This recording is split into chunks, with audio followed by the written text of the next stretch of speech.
oh Dieu de gloire. Je ne suis pas devant les mondes, mais je suis devant ton peuple. J'aimerais qu'au travers de cette prédication, tu parles avec tes enfants. Tu parles avec tous ceux qui vont l'écouter, Éternel. Oui, Père, je te désire, Seigneur, que ça ne soit pas pour ma gloire, mais ça soit pour ta gloire. Tout ce qui n'est pas de toi, tout ce qui est charnel, tout ce qui est de ma connaissance physique, je les rends les sans effet. Je désire, Seigneur, que toi, seul Père, tu multiplies, Seigneur, les efforts pour vivre qu'une seule âme éternelle te voie et revienne à toi. Au nom puissant de notre Seigneur Jésus-Christ, nous envoie ainsi prier. Donne-nous, Seigneur, Dieu Tout-Puissant, l'onction de l'Esprit Saint, afin que la parole que nous allons prêcher ce soir ne soit pas pour nous, mais que ce soit pour ton Esprit éternel. Au nom de Jésus-Christ, nous envoie ainsi prier. Amen.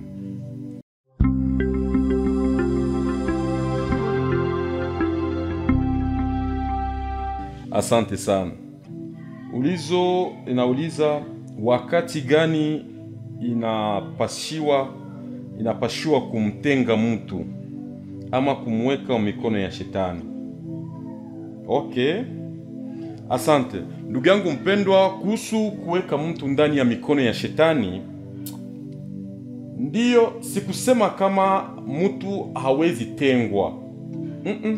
Kwa sababu kwa ajili ya nizamu ama pour la discipline de l'église.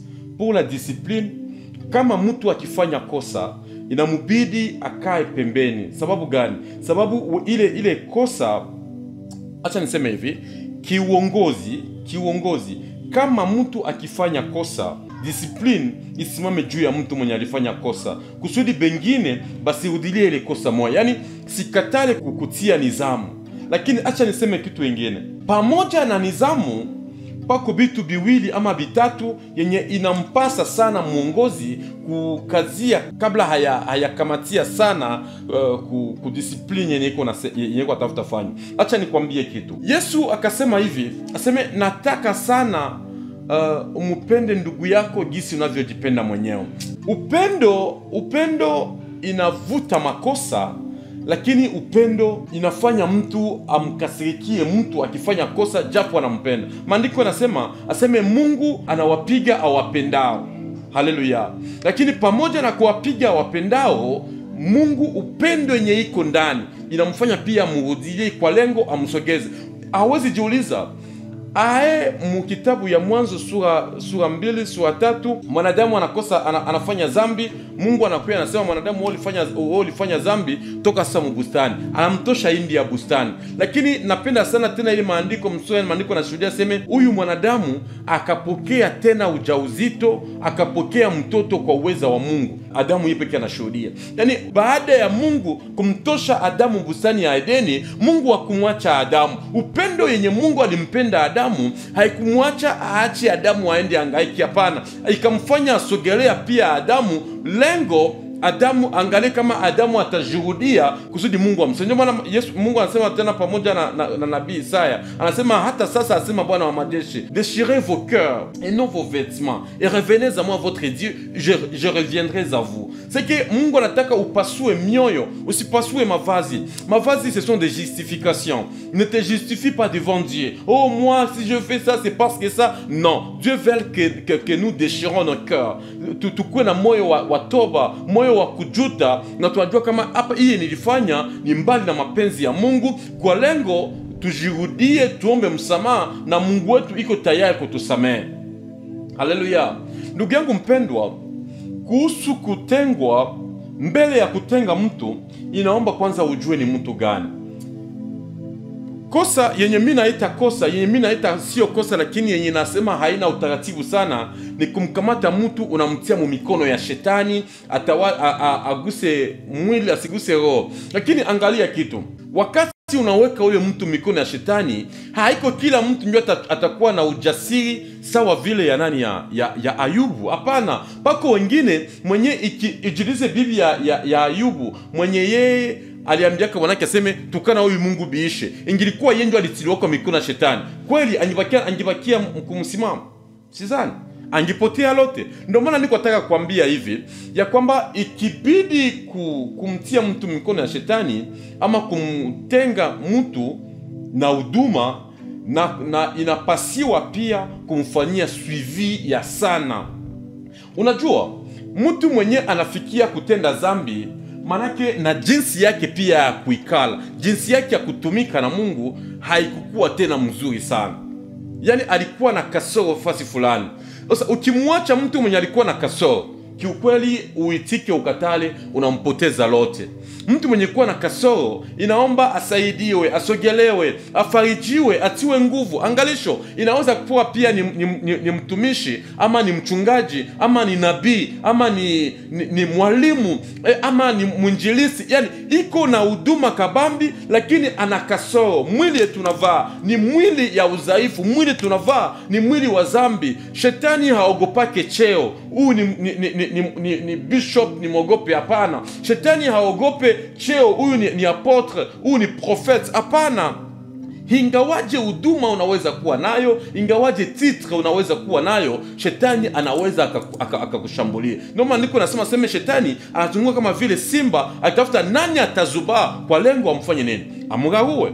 Ndio maana nataka niseme hivi, kama ukimpenda mtu mwenye alifanya kosa, utajua jinsi gani ya kumtembelea. Acha nikwambie kitu. Daudi experience yake yenye alitonesha mbele ya nani ya Sauli, anasema hivi, aseme nani mwenye anafanikiwa kumuangusha ule Goliati atapewa nini? Sasa najiuliza, Daudi, juu ya nini unapenda upambane na Goliati wakati wewe uliketwa leta chakula kwa jeshi lako?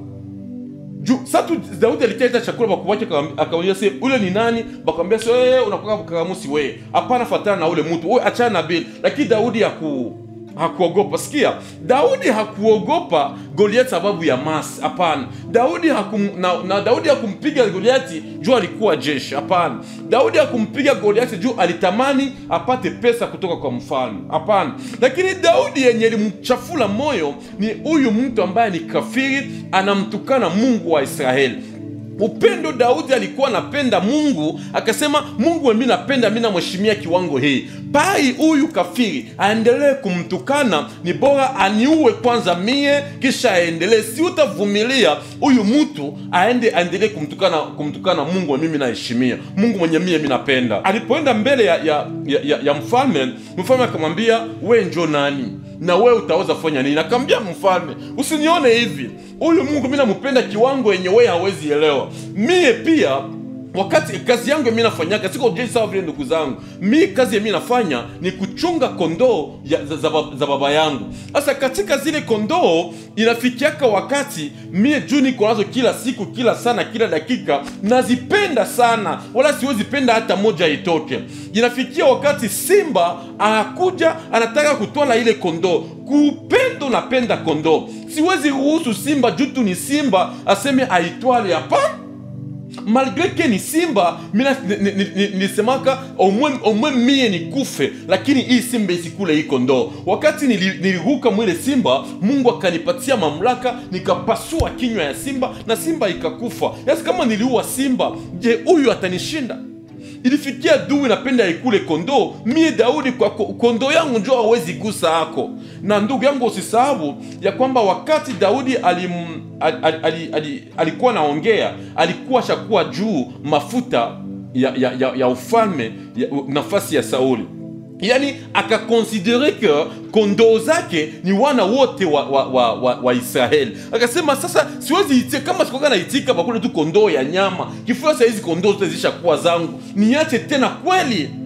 Huyu kafiri aendelee kuziangamiza, kuzisumbua, akasema mimi ndapambana naye. Pendo, wakati mtu anapenda kondoo, shida ya kondoo inakuwa kondoo yake. Maandiko nasema hivi, aseme Kristo ilifikia wakati yenye iko na kondoo 100. Alafu muzile 100 moya yake 199 zikabakia ziko mule mclôture, ziko muzizi, lakini moja akatoka. Maandiko nasema aseme yeye ni mchungaji bora, akaacha zile zote, akaacha zile 99, akafuata ile mwenye ilishatoka nje ya zizi. Pale ndio watumishi labda abakwake wanaelewa sana. Hizi hapa wengine bangali muzizi, haina maana kubatilia nguvu sana, bangali mapenzi ya Mungu. Lakini huyu mwenye anafanana kutoka nje ya zizi, anafanana kutoka nje ya pango, ndio mwenye inabidi huyu mchungaji kama ni mchungaji mwema atoke afournir effort, atie nguvu kwa lengo hawa wote warudie, hata moja wao asifanye nini, asipotee. Maandiko nasema aseme umoja akirejea ni shangwe ya vigelegele mbinguni, kisha wote acha umoja apotee. Il faut qu'il y ait un de plus, hapana kukuwe un de moins.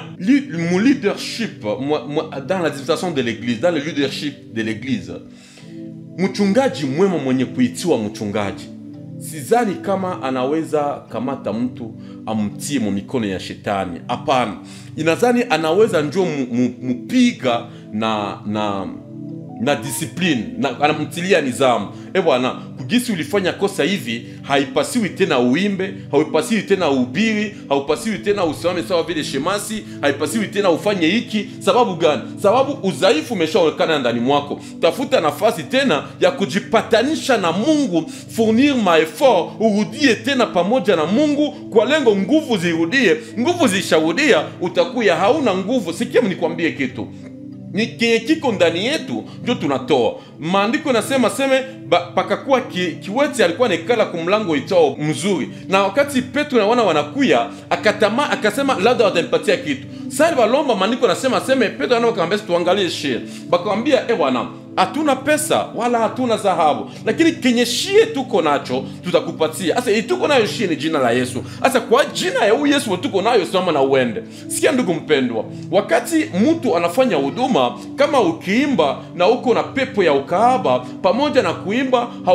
haurepandre, hauachilie nguvu za kimungu katika mkusanyiko, lakini unaachilia nguvu za washarati, hange juu yako ile pepo isikamate wenye kuwa na roho dhaifu na waingie mwa washarati. Wakati unahubiri na uko na pepo ya tamaa, ile tamaa itaambukia zile kondoo na zinaharibika. Sasa kiutaratibu ama kwa nizamu ya kanisa, kwa ile hali unayo, haipasiwi tena tukuexpose. Ikala kwanza pembeni, upatane na Mungu, ujaze tu na roho za Mungu, juu kwa wakati utahubiri pawe nguvu za utendaji, nguvu za wokovu zitatembea mu mkutano na watu waamini.